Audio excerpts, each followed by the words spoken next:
झन् व्यापक रूपमा बढ्यो यार। पानीको फोहराले पाइप यहाँबाट छिराएर के हुन्छ त? पानी के भ्याउँ त? सकियो नि। के अरे लाइभ कहाँबाट गर्नुभयो तपाईँले? यो फेसबुकमा जानु।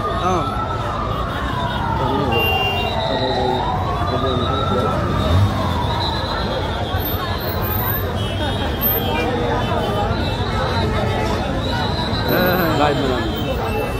यसो सर्च गर्दा त भेटायो। सेन्ट्रल प्लाजा सक्यो आज।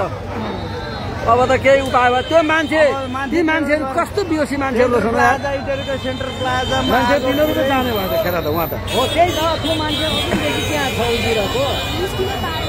उहाँ सास फेर नसकिसक्यो मान्छे। अनि त्यसले अघि 2 जना छ त्यहाँ। अनि त्यसले अघि एक्जिट मान्छे मरिगयो। प्लाजा इटरीको मेन चोकमा आगो पुरा। इटरीको मेन चोकमा यो सेन्ट्रल प्लाजामा भीषण आग लागि। माथि मान्छे कतिजना थिए? मान्छे पनि अब बाँच्ने सम्भावना कम छ। अब राज्यले यहाँ खै केही व्यवस्था गर्ला।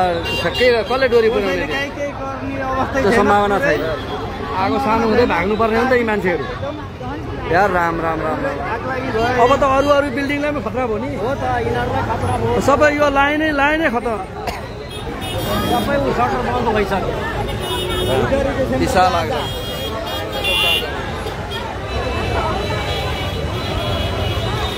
अहिले 3 ट्याङ्की भरि छ। यसको 1 ट्याङ्की अनि 2टा हो।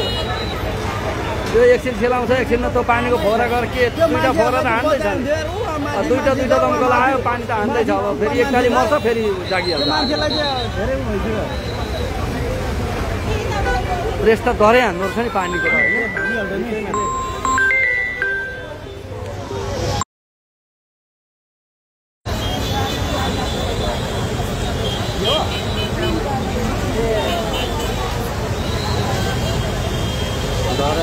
तीनवटा दमकल 3टा भेला भइसक्यो। 3वटा दमकलले हान्नु चाहिँ डरो प्रेसले हान्नु है। हान्नु चाहिँ अहिले उयो सेन्टरवाला आर्मीवालाले चाहिँ खतरा हान्यो क्या।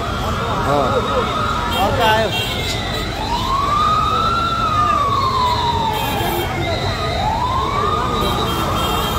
चाँडा दमकल भयो अब चाहिँ केही हुन्छ कि?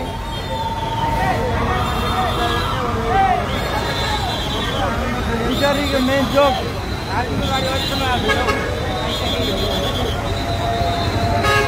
त्यो माथि मान्छे सास बन्द गरेर बस्यो। अहिले 3वटा दमकलले हान्दैछ। अब अर्को दमकलको फोहराले गर्दाखेरि सम्भावना छ। इटरीको मेन चोकमा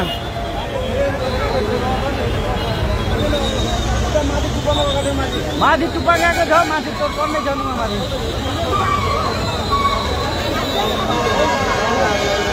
ए आगो कस्तो लागिरहेको भित्र हेर्नु न कस्तो सम्भावना छ। सम्भावना छ। तेल हुन्छ क्या? तेल पो हुन्छ। त्यत्रो आगो छ भित्र। झन् यो पानीको मुस्किल झन् भयो क्या।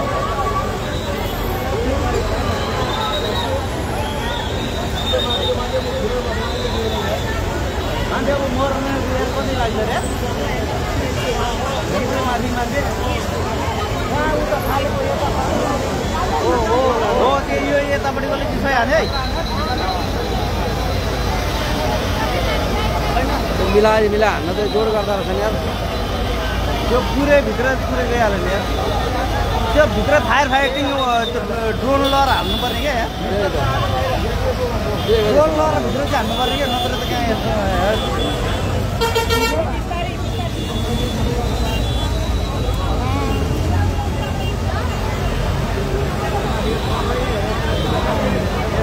इटरी चोकमा नेतामा आग लागि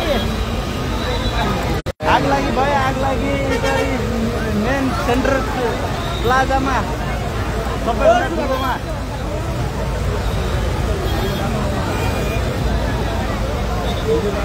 के गरेर फेरि घरि काटिन्छ, घरि आउँछ। त्यो त्यस्तै भइरहेको।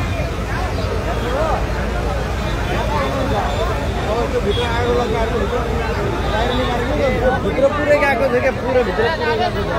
पुरै रह्यो नि भित्र। अब त्यो जत्रै फोहोर हान्दा पनि सम्भावना छ। उता बढिसक्यो आगो। उता अनि उता भित्रपट्टि आगो पल्लो रुमतिर बढिसक्यो। अनि त्यो बाहिरबाट हानेर के भ्याउँछ?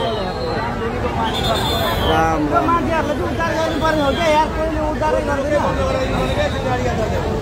त्यो नि हो यो मान्छेहरूले गर्नुपर्ने यार।